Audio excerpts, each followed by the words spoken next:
শোভন ভাইয়া, তুমি নাকি রিভিউ করার জন্য ফোন পাচ্ছ না? তোমার জন্য একটা ফোন নিয়ে এসেছি। কি ফোন এটা? Vivo Y20। আচ্ছা, আর এটার স্পেশালিটি কি জানো? এটাতে ইউজ করা হয়েছে এই সময়ের সবচেয়ে হাইপ Snapdragon 460 একটি প্রসেসর। মানে আমি লাস্ট কিছুদিন যাবত ফেসবুকের বিভিন্ন গ্রুপ থেকে অনেকের এক্সপ্রেশনটা আসলে এমনটাই দেখছি। মানে বলতে গেলে একদম সুনামধন্য OnePlus থেকে শুরু করে Oppo, Vivo, Realme স্মার্টফোনগুলোতেও এখন যেন Snapdragon 460 একটি প্রসেসর ইউজ করতে পারলে তারা ধন্য হচ্ছে। তবে সকলের একটাই প্রশ্ন হচ্ছে 2020 শেষের দিকে Snapdragon 400 সিরিজটা ইউজ করা আসলে কতটুকু যৌক্তিক। তো তাদের উদ্দেশ্যে বলতে চাই, Snapdragon 460 এই প্রসেসরটি হচ্ছে 2020তেই রিলিজ করা হয়েছে, প্লাস হচ্ছে ভিভোর Y20 এই স্মার্টফোনটিতে এই প্রসেসরটি ইউজ করা হয়েছে। তো এই স্মার্টফোনটি আমি বেশ কিছুদিন যাবতই ইউজ করছি, মানে বলতে গেলে 7 দিন যাবত ইউজ করছি এই স্মার্টফোনটি আমি। তো আজকের ভিডিওতে আমি এটাই বলবো, লাস্ট 7 দিনের ইউজিং এক্সপিরিয়েন্স এই প্রসেসরটির সাথে এই ফোনটি কতটুকু অপটিমাইজ করতে পেরেছে, প্লাস হচ্ছে এই বাজেট সেগমেন্টে এই প্রসেসরটিকে আসলে খুবই পাওয়ারফুল একটি চিপসেট। তো প্রথমে বলে নিই, আমাদের এই ছোট্ট চ্যানেলটি সাবস্ক্রাইব করে পাশে থাকার অনুরোধ রইল। তো অ্যাজ ইউজুয়ালি সাথে আছে আমি Shovan. So let's begin the show.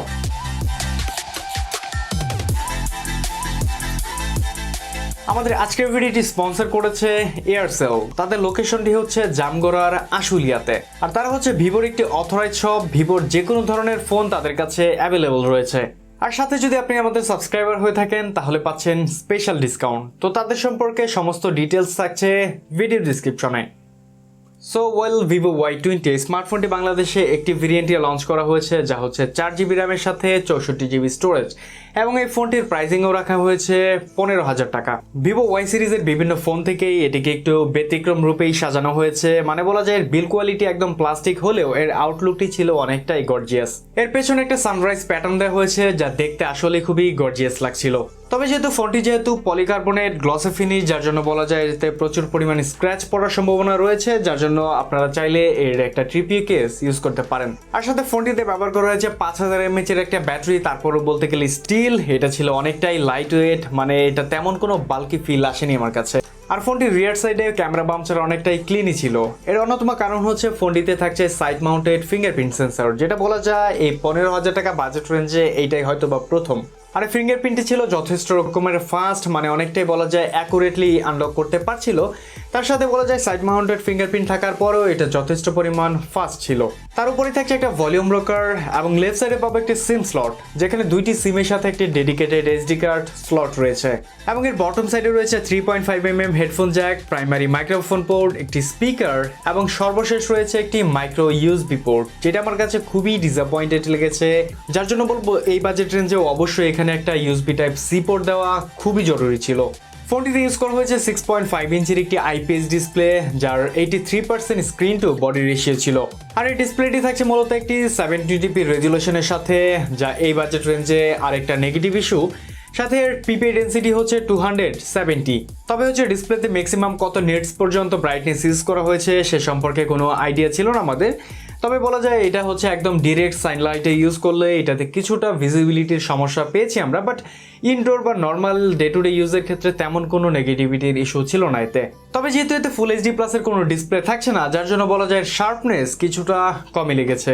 আজকের আমাদের বোনাস স্পন্সর বে অফ গ্যাজেট। তারা হচ্ছে ওয়ান অফ দ্য ট্রাস্টেড একটি শপ। তাদের কাছে যে কোনো ধরনের স্মার্টফোন এবং গ্যাজেট অ্যাভেলেবল রয়েছে। তো তাদের সম্পর্কে বিস্তারিত রইল ডেসক্রিপশনে।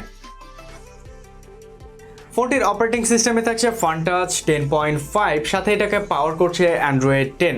আর এই ফোনটাচ সম্পর্কে আপনাদের অনেকেরই পূর্ব অভিজ্ঞতা হয়তো বা আছে। তারপর আমার পার্সোনাল ইউজিং এর ক্ষেত্রে বলতে চাই, এটা আগের চেয়ে একটু আপগ্রেড করা হয়েছে, যার জন্য বলবো এটা অনেকটা কাস্টমাইজের ফলে মোটামুটি অনেকটা স্মুথ পারফর্ম করছিল, মানে তেমন কোনো ল্যাগ বা ফ্রেম ড্রপের ইস্যু পাইনি আমরা হ্যাভি মাল্টিটাস্কিং এর ক্ষেত্রেও। এবার চলে আসতে চাই এই সময় সবচেয়ে হাইপ চিপসেট স্ন্যাপড্রাগন 460 দিকে। এটা হচ্ছে মূলত একটি 11 ন্যানোমিটার থ্রেডে বিল, এবং সাথে হচ্ছে একটি অক্টা কোর প্রসেসর। আর এর ম্যাক্সিমাম 4টি কোর চলবে 1.8 GHz ক্রায়ো 240 তে, এবং পরের 4টি হচ্ছে 1.6 GHz ক্রায়ো 240 তে। সাথে জিপিওতে পাবো অ্যাড্রিনো 610। এটাকে যারা অনেকটা ওল্ড ভাবছেন তাদেরকে একটা ইনফরমেশন দিতে চাই, যা হচ্ছে এই বছরের মানে হচ্ছে জানুয়ারি থেকে ফেব্রুয়ারির মধ্যে লঞ্চ করা হয়েছে এই প্রসেসরটিকে। তো এই ফোনটিতে আমরা Antutu বেঞ্চমার্ক টেস্ট করেছি, যার রেজাল্ট ছিল 1,51,000 এর আশেপাশে, যার জন্য বলা যায় এই বাজেট সেগমেন্টে একদম ফালিয়ে দেওয়ার মতো এই চিপসেটটি নয়। তো এবার চলে যাই চিপসেটটির পারফরমেন্সের দিকে। ফোনটিতে আমরা পাবজি প্লে করেছিলাম, পাবজির গেম প্লেবল এক্সপিরিয়েন্স ছিল অনেকটাই বেটার, মানে বলা যায় অনেকটাই স্মুথলি গেম প্লেবল হচ্ছিল, মানে টুকটাক ল্যাগ বা ফ্রেম ড্রপ ছাড়া অনেকটা বেটারই অপটিমাইজ করতে পারছিল এই গেমটি। তবে চিপসেটটি আসল রূপ দেখতে পেয়েছি আমরা 1 থেকে 1.5 ঘন্টা গেমিং করার পরে, মানে হচ্ছে টানা 1 থেকে 1.5 ঘন্টা গেমিং করার পরে ফোনটি ভালো রকমের হিটিং লক্ষ্য করছিলাম, সাথে হচ্ছে এতে প্রচুর পরিমাণ ল্যাগ বা ফ্রেম ড্রপেরও দেখা পাওয়া যাচ্ছিল। তবে সাথে এতে ফ্রি ফায়ার প্লে করেছি, যা মোটামুটি একদমই ভালো এবং স্মুথলি অপটিমাইজ করতে পারে। তো লাস্টলি যদি গেমিং পারফরমেন্সের কথা বলতে চাই, এটা যেহেতু একটা বাজেট চিপ, যা হচ্ছে স্ন্যাপড্রাগন 460, যার জন্য বলবো এটাতে তেমন একটা গেমিংয়ের আশাটা না করাটাই ভালো। বাট আপনি যদি টুকটাক গেমিং করে থাকেন বা মিডিয়াম লেভেলের যদি আপনি গেমার হয়ে থাকেন, তাহলে মোটামুটি কাজ চালিয়ে নেওয়ার মতো স্মার্টফোনটিতে ইউজ করা হয়েছে 5000 mAh একটা লিথিয়াম পলিমার ব্যাটারি, যা বলা যায় অলমোস্ট ব্যাটারি কিং। তবে এটা দিয়ে আমরা হচ্ছে ডে টু ডে ইউজের ক্ষেত্রে 1.5 থেকে 2 দিনের মতো চার্জ ব্যাকআপ পাচ্ছিলাম। বাট আপনি যদি একদম হার্ড গেম খেলেন, মানে হচ্ছে টানা যদি আপনি পাবজি খেলেন, প্রায় 7 ঘন্টার আশেপাশে এটা এসওটি দিতে পারছিল, যার জন্য বলা যায় চার্জ ব্যাকআপের ক্ষেত্রে ফোনটি অবভিয়াসলি ভালো একটা অপশন হতে পারে। তবে সবচেয়ে বেশি নিরাশ করেছে আমাকে এর চার্জার, মানে হচ্ছে বক্সে আমি পেয়েছি 10 ওয়াটের একটা চার্জার, যেটা দিয়ে ফুল চার্জ করতে প্রায় 3 ঘন্টা সময় লেগে যাচ্ছিল। তো এবার চলে আসি ফোনটির ক্যামেরা সেগমেন্টে। ফোনটিতে ইউজ করা হয়েছে ট্রিপল ক্যামেরা সেটআপ, যার প্রাইমারিতে থাকছে 13 মেগাপিক্সেলের একটি মেইন শুটার, সেকেন্ডলি থাকছে 2 মেগাপিক্সেল ডেপথ সেন্সর এবং 2 মেগাপিক্সেলের ম্যাক্রো লেন্স। তো ক্যামেরা পারফরমেন্স বলার আগেই বলতে চাই, ফোনটিতে আমি যেটা সবচেয়ে বেশি মিস করেছি তা হচ্ছে একটা ওয়াইড অ্যাঙ্গেল লেন্স দেওয়া উচিত ছিল। যেমন হচ্ছে ডেডিকেটেড ম্যাক্রো লেন্সটা আপাতত কারোরই প্রয়োজন হয় না, সেক্ষেত্রে একটা আলট্রা ওয়াইড দিলে অবভিয়াসলি বেটার হতো এই ফোনটিতে। তো ফোনটির 13 মেগাপিক্সেল ক্যামেরাটি বলতে গেলে গুড পারফর্ম করেছে, মানে বলা যায় গুড লাইট কন্ডিশনে খুবই ভালো ছবি প্রোভাইড করতে পারে। সাথে হচ্ছে ছবিতে ডাইনামিক রেঞ্জ এবং ডিটেলসের পরিমাণ আমি খুবই ভালো পেয়েছি, যার জন্য বলা যায় ছবিগুলো মোটামুটি আই ক্যাচি ছিল। তো এটা যেহেতু একটা ভিভোর ক্যামেরা, যার জন্য বলা যায় ছবিতে টুকটাক স্মুথ করার প্রবণতা ছিল, যা হচ্ছে আমার কাছে একটু খারাপই লেগেছে।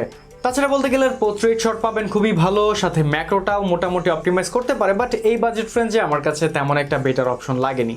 ফোনটির ফ্রন্টে দেওয়া হয়েছে 8 মেগাপিক্সেলের একটা ফ্রন্ট ক্যামেরা, যেটা বলা যায় এক কথায় আই ক্যাচি, মানে ছবিগুলো তোলার পর অবভিয়াসলি দেখতে আপনার খুবই ভালো লাগবে, বাট ছবিগুলো জুম করলে দেখা যায় যে ডিটেলসের পরিমাণটা একটু কম, এবং এআই মোড অন থাকা অবস্থায় এটা বলা যায় ছবিগুলো অনেকটা স্মুথ করে ফেলে, যার জন্য বলবো এআই মোডটা অফ করে ছবি তুললে অবশ্যই খুবই বেটার ছবি পাবেন এই ফোনটি থেকে। তো সেজন্য বলবো মেয়েদের জন্য এই ফোনের ক্যামেরাটা মানে উইদাউট মেকআপে খুবই পারফেক্ট কাজ করবে। সো এই ফোনটির কিছু নেগেটিভ সাইডও ছিল, যা নিয়ে কথা বলা যাক। যেমন হচ্ছে ফোনটি যেহেতু 15,000 টাকা বাজেট রেঞ্জে এসেছে, যার জন্য বলা যায় এটাতে অবশ্যই একটা 1080p ডিসপ্লে ইউজ করা খুবই দরকারি ছিল। সেকেন্ডলি হচ্ছে এটাতে মাইক্রো ইউএসবি পোর্ট কোনোভাবেই গ্রহণযোগ্য নয়, এটাতে ইউএসবি টাইপ সি পোর্টটা অবশ্যই আনা দরকার ছিল এই প্রাইস রেঞ্জে, যা হচ্ছে অন্যান্য কোম্পানিগুলো প্রোভাইড করে থাকে। এবং লাস্টলি আরেকটা নেগেটিভ ইস্যু যেটা আমার কাছে খুবই খারাপ লেগেছে, যা হচ্ছে ফোনটিতে যেহেতু 10 ওয়াটের একটা অ্যাডাপ্টার পেয়েছি, যার জন্য বলবো এটাতে 3 ঘন্টা ভরপুর মানে চার্জ করা খুবই বিরক্তিকর। এটাতে 18 ওয়াটের একটা ফাস্ট চার্জার দিলে বেটার হতো, প্লাস হচ্ছে এর আলট্রা ওয়াইড সেন্সরটাও একটু মিস করেছি আমি। বাট এই বাজেট সেগমেন্টে পারফরমেন্স প্লাস হচ্ছে ক্যামেরা সেকশন অথবা ওভারঅল দিক বিবেচনা করলে এই ফোনটা খুবই ভালো অপটিমাইজ বা ভালো পারফর্ম করতে পেরেছে। তো আজকের মতো এই ছিল আমাদের Vivo Y20-র কমপ্লিট রিভিউ। তো এই ফোনটি কেমন লাগলো তা জানাতে ভুলবেন না কমেন্ট সেকশনে, এবং এই ফোনটি সম্পর্কে যদি আর কোনো তথ্য জানতে চান তা জানাবেন, আমরা তার দ্রুত রিপ্লাই করার ট্রাই করব। এবং লাস্টলি বলতে চাই আমাদের ফেসবুক পেজে আপনারা ফলো করতে পারেন, প্লাস হচ্ছে আমাদের ফেসবুক গ্রুপে আপনারা অ্যাড হতে পারেন, সেখানে টেক রিলেটেড যে কোনো ধরনের সমস্যার সমাধান পেয়ে যাবেন। এবং লাস্টলি বলবো আমাদের চ্যানেলটি সাবস্ক্রাইব করে বেল আইকনটি প্রেস করে দিবেন। তো দেখা হবে পরবর্তীতে কোনো নতুন কোনো গ্যাজেট বা স্মার্টফোনের রিভিউ নিয়ে। সে পর্যন্ত আমাদের সাথে থাকবেন এবং ভালো থাকবেন। আল্লাহ হাফেজ। শোভন ভাইয়া, তুমি নাকি রিভিউর জন্য ফোন পাচ্ছ না? তোমার জন্য একটা ফোন নিয়ে এসেছি। কি ফোন এটা? Vivo Y20। তারপর ডায়লগ ভুলে গেছো আবার? ও আমি মাথায় ঘুরাচ্ছি আবার। শোভন ভাইয়া, তুমি নাকি হ্যাঁ মাত্র ক্যামেরাটা রেডি। শোভন ভাইয়া মানে হোয়াট দ্য ফাক? ঠিক আছে ঠিক আছে ঠিক আছে।